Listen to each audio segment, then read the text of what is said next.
Hello दोस्तों, मैं doctor Sanju और स्वागत है आपका मेरे इस यूट्यूब चैनल में। दोस्तों, आज के हमारे इस वीडियो में हम बात करने वाले हैं कि अगर प्रेगनेंसी के दौरान आपका ब्लड प्रेशर बढ़ जाता है तो उस दौरान आपको किन किन चीज़ों का ध्यान रखना है। बट वीडियो शुरू करने से पहले अगर आपने मेरे इस चैनल को सब्सक्राइब नहीं किया है तो इसे सब्सक्राइब ज़रूर कर लें, ताकि मैं जो भी वीडियो बनाऊँ हेल्थ से रिलेटेड उससे रिलेटेड इन्फॉर्मेशन आप तक पहुंचती रहे।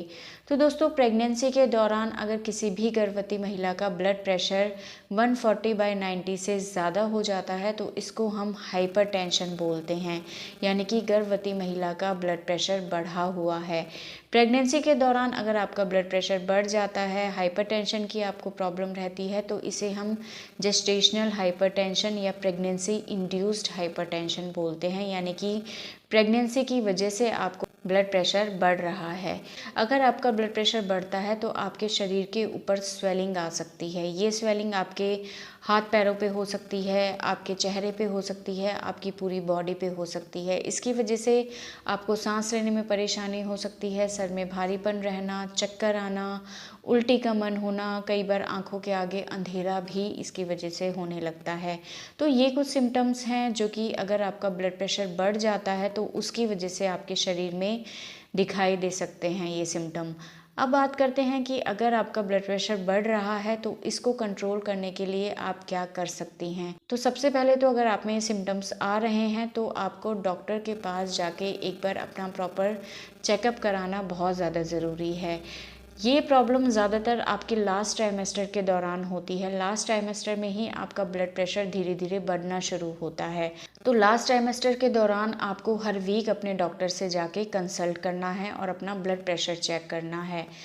अगर आपका ब्लड प्रेशर बढ़ा हुआ आता है तो डॉक्टर आपको कुछ मेडिसिन्स दे सकते हैं, जिनको आपको रेगुलर लेना बहुत ज़्यादा ज़रूरी है। साथ ही साथ वो आपको अल्ट्रासाउंड कराने के लिए भी एडवाइस करते हैं, जिसमें बच्चे की ग्रोथ को, बच्चे की हेल्थ को मॉनिटर किया जाता है, और ये बहुत ही ज़्यादा ज़रूरी होता है आपके होने वाले बच्चे के लिए और आपके लिए। तो वो सारी चीज़ें तो आपको करनी है, लेकिन खाने पीने में आपको किन चीज़ों का ध्यान रखना है। तो देखिए, अगर आपका ब्लड प्रेशर ज़्यादा है तो आपको अपने खाने में नमक की मात्रा कम करनी है, आपको नमक बहुत कम लेना है। दूसरा, आपको ज़्यादा देर खड़े नहीं रहना है, ज़्यादा देर पैर लटका के बैठना नहीं है, क्योंकि इसकी वजह से आपके पैरों के ऊपर स्वेलिंग रहती है, और अगर आप ज़्यादा देर खड़े रहेंगे, ज़्यादा देर पैरों को लटका के बैठे रहेंगे तो इससे आपकी सूजन ज़्यादा बढ़ जाएगी। तो इसलिए बीच बीच में आपको रेस्ट करना बहुत ज़्यादा ज़रूरी है। जब भी आप लेटें तो अपने पैरों को थोड़ा सा ऊंचा करके लेटें। पैरों के नीचे आप कुछ तकिया या कोई भी ऐसी चीज़ रख लें जिससे आपके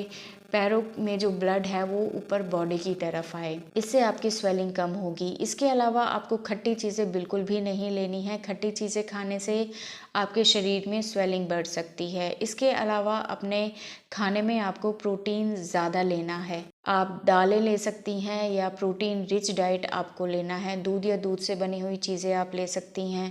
ये सारी चीज़ें आपको लेना है। अपने खाने में आपको ज़्यादा हैवी चीज़ें, ज़्यादा मिर्च मसाला, घी, तेल, इस तरह की चीज़ें आपको यूज़ नहीं करनी है।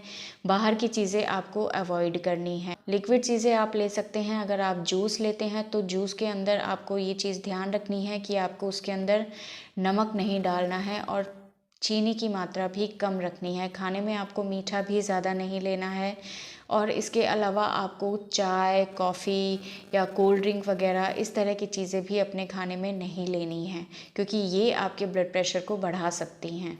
इन सब चीज़ों को करने से आपका ब्लड प्रेशर कंट्रोल रहता है, बढ़ता नहीं है और कम हो जाता है। लेकिन अगर ये सब चीज़ें करने के बाद भी, मेडिसिन्स लेने के बाद भी आपका ब्लड प्रेशर बढ़ता रहता है तो डॉक्टर आपको प्री टर्म डिलीवरी कराने की एडवाइस करते हैं, क्योंकि अगर आपका ब्लड प्रेशर लगातार बढ़ता रहेगा तो इसका एक लास्ट ट्रीटमेंट यही होता है कि डिलीवरी टाइम से पहले आपको करानी होती है, क्योंकि प्रेगनेंसी ही इसके होने का मेन रीज़न होता है, और जब तक आपकी डिलीवरी नहीं होगी तब तक इस ब्लड प्रेशर को कम नहीं किया जा सकता। इसलिए जब सारी चीज़ें फ़ेल हो जाती हैं तो एक लास्ट ऑप्शन के तौर पे डॉक्टर आपको प्री टर्म डिलीवरी कराने की एडवाइस करते हैं, क्योंकि इससे आपके और आपके होने वाले बच्चे को बचाया जा सकता है। क्योंकि कई बार अगर ये प्रॉब्लम कंट्रोल नहीं होती है, बढ़ती जाती है, तो इसकी वजह से आपके होने वाले बच्चे की ग्रोथ के ऊपर इफ़ेक्ट पड़ता है और कई बार सीवियर केसेस में आपके बच्चे की डेथ भी हो सकती है। साथ में गर्भवती महिला की जान को भी खतरा रहता है। तो इन सब चीज़ों को देखते हुए कई बार